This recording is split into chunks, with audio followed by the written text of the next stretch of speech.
Have you ever bought something that felt like a good idea at the moment, and then 1 week later you're just looking at it thinking, why did I buy this? That is not because you're bad with money or at making decisions. It's because so much of what we are being sold today is designed to quietly push us into spending more money than we actually wanted to. Unfortunately, many things nowadays are either wildly overpriced, much lower quality than they used to be, misleading in subtle ways, or sometimes just downright scams, and they're not always easy to spot. So in today's video, I want to gently walk you through 10 money scams to avoid so that we can stay mindful and intentional as consumers and spend our money where it actually matters. These 10 points range from clever marketing tactics to use people's psychology against us to get us to buy things that we really don't need, to sometimes just really being very scammy and systems that encourage overconsumption and clutter while quietly draining our money, time, and energy. My hope is that by the end of this video, you will feel slightly more aware, more confident, and perhaps even a little bit lighter, knowing that you don't have to fall for every trend or great offer you come across. So as always, feel free to join me and grab yourself something nice to drink if you want, and let's talk about it. Alright, the first thing that I want to talk about are so-called handmade Etsy items. Last year, my partner wanted to surprise me with a handmade bracelet that he found on Etsy. So he found this listing by an artist that sold handmade jewelry, and he found this bracelet that he thought I would love for around 40 euros. And he knew that I would love it because it's a unique item with good quality and it supports, an artist with their creative business, which are all things that I really like.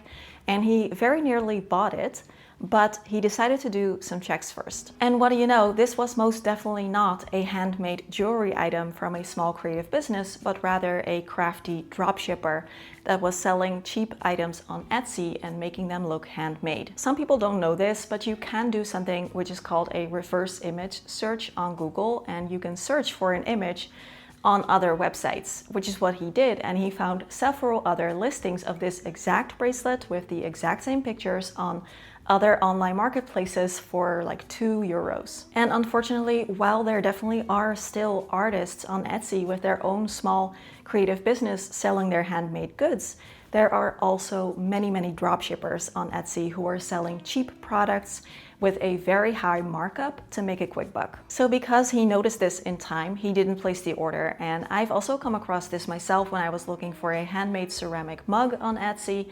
And I noticed that so many of the listings in the search results were actually dropshippers. And another thing with Etsy is that it is full of creators using AI for their products. You often see this with digital art and also with people offering custom designs for things.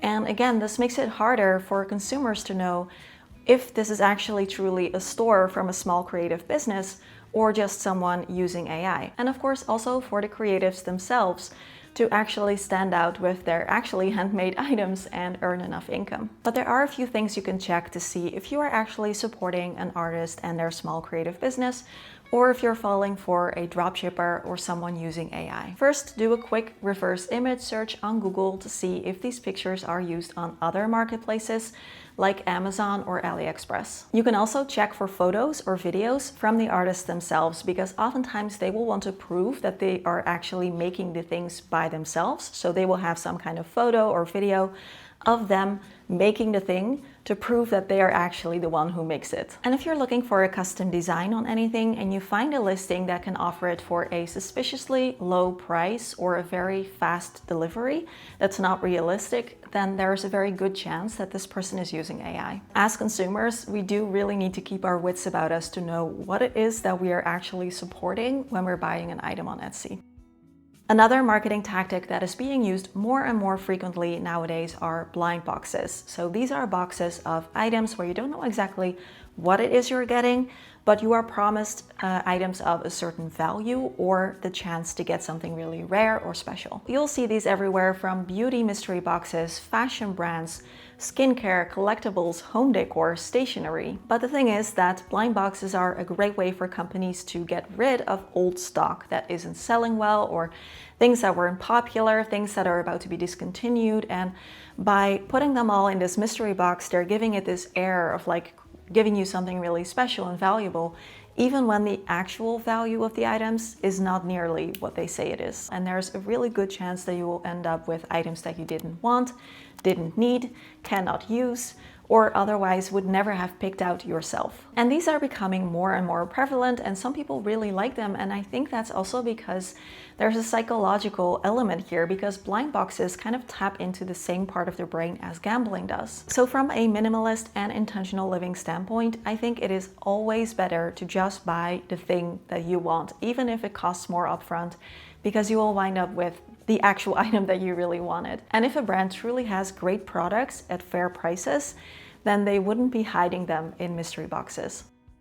Number 3 is sales that are not actually sales. Black Friday, Cyber Monday, Amazon Prime deals. It might feel like you're really saving big with these sales, but oftentimes they are not designed to help us save money on items that we actually need, but more so to get people to spend more than they were planning to, and often on items that you weren't even thinking about before. These companies are experts at using urgency and FOMO and today-only deals to make people feel that if we don't act now, we're going to be missing out. And it makes people grab things that they really don't want or need. And as they say, it's not really saving money if you didn't even want it in the first place. But the scammy part here is that you are often not even getting the deal that you think you are, because these Black Friday prices are often inflated to make the before price look bigger and therefore the sale look bigger than it actually is. And Consumer Reports found that a very large chunk of the Black Friday deals are actually not any significant savings when you compare it to the price of that item a few weeks before. Amazon Prime is also not to help people save money on free shipping, but rather to lower the threshold and get people to just keep shopping and shopping and shopping because they won't have to pay shipping. And Amazon Prime Day is now as big as Black Friday in terms of sales and attention. That doesn't mean that there are no good deals to be found. I think as a minimalist and an intentional shopper, there are ways to still take advantage of these kinds of sales. If there is something that you've been wanting for a while, then you can kind of track the price for a while and only buy it when it actually dips below that a significant amount. This is what I did 2 years ago when I really wanted to replace our old towels.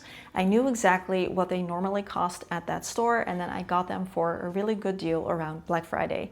But this way of shopping requires patience, price tracking, and awareness, and you cannot just assume that if they give you a sales price, that is actually a good deal. So my advice, if you see something that you've been wanting on sale, then it can be a good deal if you check the price history, and otherwise just kind of keep your wits about you, because these sales can easily lead to more clutter, more things that you didn't even want, and less money in your bank account. Number 4 is greenwashing. This is when a company presents a product to be more eco-friendly or sustainable than it actually is. Greenwashing is getting more and more common, and it's because companies know that consumers oftentimes genuinely want to make better choices for the planet, for their health, for the future. And so instead of changing how products are actually made, they just change how they look or how they are presented or what their marketing is. And greenwashing can be very subtle. Sometimes they use certain buzzwords like clean, natural, green, eco, without really saying anything about why that is. Or sometimes they will use green coloring in the packaging, like making it look green or adding some green leaves or stuff to quietly signal sustainability and natural without actually saying anything at all. Sometimes a product might have one recycled component and the rest is still just as it was before, or sometimes a company might highlight some kind of small green initiative or goal without having any kind of concrete plan or any kind of information about how they want to achieve this to back it up. So a few things you can do are to check past the aesthetics and actually look for specifics. So do they have clear certifications? Is there truly a plan of what they want to achieve and how they want to do that, or how their product is actually more sustainable in a concrete way? And does this product even really need to exist in the first place? There are definitely companies out there that are making more eco-friendly options for products that we already need. And these kinds of companies often have very clear on their website why they are more sustainable, how they're working on things, what their supply chain is like, and all of that kind of information. Number 5 is artificial scarcity through limited edition drops. Limited edition drops are another way that companies try to use hype and urgency to create this kind of artificial scarcity around a product that actually isn't really rare, it's just temporarily available. You might see this with trendy hand sanitizers, seasonal energy drinks, limited edition snacks and soda flavors. Oftentimes the product isn't even like that much different from what they normally offer, but by calling it limited edition, they are creating hype, scarcity, and fear of missing out. When something feels like it might disappear forever, people are so much more likely to buy that thing impulsively because they don't want to miss out on the moment. So they might even try to stock up or try certain flavors that they know they probably won't like, just to not miss out. And from a minimalist perspective, this is the perfect time to take a little pause and ask yourself, would you still want this item if it was just available all year round, always? And if the answer is no, then that's your answer. Most of the time, if a product is actually good and worth your money, then they don't need that sense of urgency and FOMO to try and convince people to buy it. Number 6 is nostalgia baiting. This is when companies try to deliberately use childhood memories and familiar characters to trigger an emotional attachment and make a sale. As a millennial, I am definitely susceptible to this one as well. Things like Pokemon and Dragon Ball Z and Final Fantasy and all kinds of things that I loved as a child.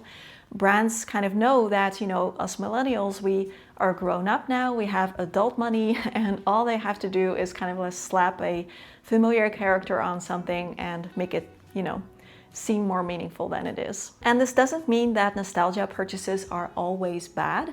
There are definitely really fun products out there that are just really joyful or cheerful, or I also definitely have some things in this category and they always make me smile. But here I think just the key thing is to be aware that you are being influenced to buy something because this is familiar to you and nostalgic to you, and to just take a moment and ask yourself if the product itself is also worth it. Like, is this something that's going to add anything to your life? For example, a while ago, the clothing brand Uniqlo had a collaboration with Studio Ghibli. And if you've seen more videos from me, then you might know that Studio Ghibli is, very meaningful to me. I'm a very big Studio Ghibli fan. I was tempted to check it out because it is a Studio Ghibli collaboration. And in the end, I decided not to buy anything because I didn't even really like the designs, and also I really don't need anything, I don't need more clothing. I decided to pass on it, but because it was Studio Ghibli, I did check it out, which of course the brands are aware of. That is why they do these kinds of collaborations. So in my opinion, there's nothing wrong with enjoying nostalgia here or there, but it can be a good thing to make sure that you are being intentional and choosing it,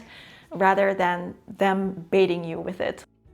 Number 7 is fake exclusivity. This one really surprised me when I learned about it recently. Fake exclusivity, where there's this luxury brand that doesn't allow their customers to purchase their goods. You have to earn that right first, either by joining it or joining some kind of club, becoming a member, or by spending enough money at their store to earn their right to purchase their luxury products. A good example of this is something called the Hermes game, and Tiffany Ferg has a really interesting video about this, so I'll leave it in the description box. Restriction creates desire and it becomes a status symbol. With the Hermes game, customers cannot just walk into a store and buy a bag. You have to build a relationship with the brand first, and oftentimes that means spending a lot of money and buying many of the smaller items that they also have. And as soon as you've spent enough money, then maybe you have earned the right to purchase an actual bag. And when people actually get the call from their sales associate letting them know that there is a bag for them, they can rush to the store, look at the bag. There often will just be one bag that they're offering. You can buy it. Sometimes it's not even really the bag that you wanted, but there is that pressure to still buy it because otherwise maybe they won't offer you another bag. Now, I don't have the funds to purchase a $10,000, $20,000, $30,000 bag. And even if I did, I never ever would. So this really was mind-blowing to me. And it's not just with these expensive luxury goods. There are also smaller ways that companies might employ this tactic where you have to join them or become a member or save points to earn certain discounts or maybe access to certain products. The status, the exclusivity, it creates this illusion of worth, and it's really clever what these companies are doing. Number 8 is cuteness overload. Cuteness is another surprisingly powerful marketing tactic where companies might use cute designs, characters, pastel colors to lower our defenses and make us feel happy and safe and comforted in order to create an emotional attachment to a product. And there is research behind this. Psychology and marketing research shows that when people see something cute, it triggers our caretaking response in the brain. It makes us less critical, more trusting, and more likely to make an impulse purchase. I mean, for me as well, I cannot count the times when I see something in a store and I'm like, oh, this is so cute, and it just makes me want to buy it, even if it's not something that I actually need or want. So in other words, when we see something cute, we are less likely to ask the practical questions like, do I really need this? Is this item good quality? Would I also want this if it didn't have the cute thing? You'll see this in stationery, accessories, skincare, so many other products, and sometimes it's also combined with the nostalgia baiting, and again, for me, that's always kind of difficult to resist. So I've kind of trained myself, if I notice that I'm having that response in a store of like, oh, this is so cute, to just take a little moment and ask myself, would I also need or want this product if it wasn't cute? Like, is this item actually well made? Is it worth the price? Is it useful? And a small side note here is that brands will also often combine this with softness marketing. So they will deliberately highlight how soft something feels, like clothing or a blanket or some kind of home accessory, to get people to think like, oh, this is so soft. But softness in the material oftentimes does not necessarily equate to durability. Oftentimes, not always of course, but oftentimes when something feels really soft, it's made with synthetic fibers that can sometimes pill very quickly or lose their shape or just wear out quickly. So you will often see influencers highlight like, oh, this feels buttery soft and things like that, but that doesn't actually mean that you're getting a high quality item. So again here, I think the key is not to try and avoid cute or soft things entirely, but just to take a moment to ask yourself, would I also buy this if it was, if I'm just looking at the item, will this add anything to my life in a real practical way? And when we do that, we get to choose if we want to purchase something instead of being very quietly manipulated into spending more money than we want to. Number 9 is getting food delivered. Food delivery is one of those things that kind of feels small in a moment, but can very quickly add up over time. The first issue I have with food delivery is just the price-quality ratio. It is really expensive, but the quality usually is really poor. It may arrive half cold or soggy or just not as good as it would be if you're eating it fresh in the restaurant, and yet you're paying a premium for it. And on top of that, there are all these extra fees, service fees, delivery fees, small order fees, and of course the tipping. So I've seen creators, for example in the US, show that a $12 burrito, when you get it delivered, can easily turn into a $25 burrito if you add up all of these extra fees. Here in the Netherlands, it's not usually that bad. Usually it will just be like a few euros added on top of it. But even then, you're still paying so much money for something that is kind of mediocre at best, and definitely not something that I would ever consider like good value for money when I really think about it. I totally understand that people might not want to cook every day, and so I don't think the solution is to just like cook everything from scratch yourself all the time. But for me personally, when I'm not in the mood to cook, or if I just don't have the time or the energy for it, I much prefer a ready-made meal from the supermarket. It's almost just as convenient. It is a lot cheaper than getting food delivered. And usually it still tastes better because you're just eating it when it's still warm and stuff. So for me, this has a much better price-quality ratio. And if you do want to order food, then there are also still mindful options. First, you could go and pick up the order yourself to save on all of the extra fees, which definitely is a big saver. And you can also use the restaurant's own website to make the order instead of doing it through a meal delivery app. And that is because big delivery platforms, they take a really high commission from the restaurant to use their platform. And so oftentimes the restaurant have to raise their prices to kind of compensate for that. And so the customer will end up paying more and it'll still eat away at the restaurant's profit. So if I do order something, I will just try to do it on the restaurant's own website if they have that. It's better for them and it's better for me. Another way companies are trying to encourage overconsumption is by offering their products at very, very low prices. So on the surface, it might seem like you're getting a really good deal, like a product for a very low price, even to the point where sometimes you might wonder, like, how can they sell this cheap?